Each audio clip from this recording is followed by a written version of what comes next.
Bonjour à tous, bienvenue à bord de la Web TV du Salon des services à la personne et de l'emploi à domicile. J'ai le plaisir de recevoir Arnaud Dugluet, le vice-président d'Arche MC2. Bonjour Arnaud. Bonjour. Alors, on peut dire que vous êtes l'ERP des services à la personne ?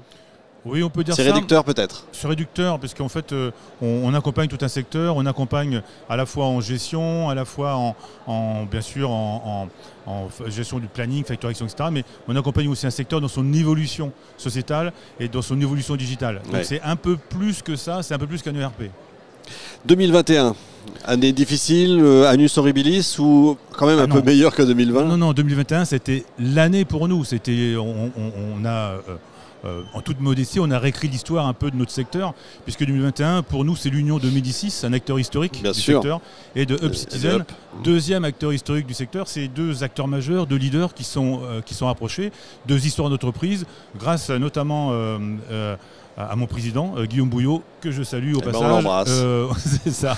Et Guillaume qui est avec moi à l'initiative de ce rapprochement. Et aujourd'hui, on porte une histoire commune, on porte une histoire entrepreneuriale commune. Et on est en train de construire donc un leader fort de 450 personnes, de 30 ans d'histoire, etc. Et puis en la matière, on va faire rimer histoire et modernité. Ouais, ça c'est beau. Pardon pour la question, mais c'est gonflé de faire ça en 2021, en période toujours de crise sanitaire, où on peut se dire c'est compliqué. Oui, en fait, non, vous y croyez tellement que... Ouais, ça fait 30 ans que je suis dans le secteur. Certes, on se voit tous les ans avec plaisir. Mais c'est vrai, et j'y crois toujours énormément. Je crois que le salon en est le témoignage. Ce secteur bouge beaucoup. On a une période charnière où des seniors aujourd'hui ne sont pas encore connectés, ils vont l'être. On voit bien qu'il y a des bouleversements sociétaux qui arrivent, des bouleversements dans les prises en charge, dans les modèles. Il y a des nouveaux métiers qui apparaissent. Nous, on doit accompagner ça. Je crois qu'au contraire, 2021, c'est le top départ. On est à des périodes clés, on en discutera dans 5 ans, mais ce qu'on vit là, c'est historique, quoi. Il faut profiter parfois de ces phénomènes de crise pour justement progresser. Ouais, enfin moi je suis vraiment convaincu de ça. C'est-à-dire que de ce entre guillemets chaos, c'est pas un chaos, mais de ces bouleversements qui arrivent, de ces changements-là, il y a des gens qui émergent, il y a des nouveaux métiers qui émergent. On va apparaître la planification à domicile, des VP planners et autres. C'est des métiers dont on ne parlait pas il y a 3-4 ans.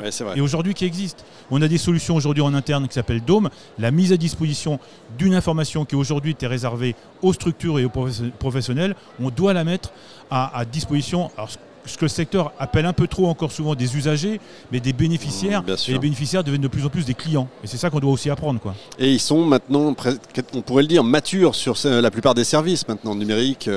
C'est pas tout à fait vrai. En plus, c'est pas tout à fait vrai. Oui, on est tous de plus en plus matures.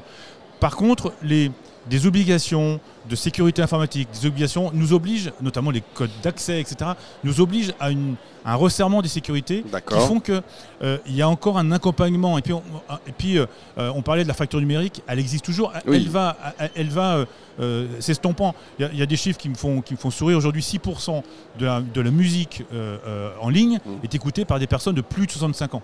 Ah ouais, donc c'est pas ce chiffre. On voit bien que ça. Enfin, les gens qui vous disent qu'on écoute toujours Edith Piaf dans les maisons de retraite, c'est foutu, quoi. Dans 5 ans, c'est Madonna en MP3. Dépêche Mode et compagnie. C'est ça, magnifique. C'est vrai, Dépêche Mode. Rappelez-moi mon époque, c'est la Dépêche Mode. Et donc voilà, quoi. En fait, on vit un bouleversement. Le secteur vit un bouleversement. On voit bien.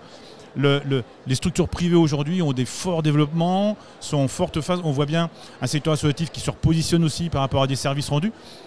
Ce qu'on vit, en plus avec des usagers qui viennent de plus en plus des clients, ce qu'on vit, c'est un bouleversement du secteur. Et l'année prochaine, on se revoit pour discuter de ce qui va encore changer en un an. Justement, 2022, qu'est-ce qui va se passer pour vous? Qu'est-ce qui va se passer selon vous? Bon, alors, nous, d'abord, en interne, on est en train de construire notre offre, on est en train de construire ce rapprochement-là.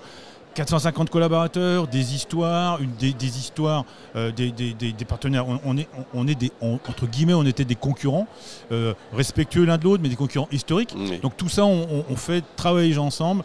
Je peux vous dire que, je vais vous donner un scoop, le premier CODIR de la société va avoir lieu la semaine prochaine, peut-être au moment où ça passera. Ça.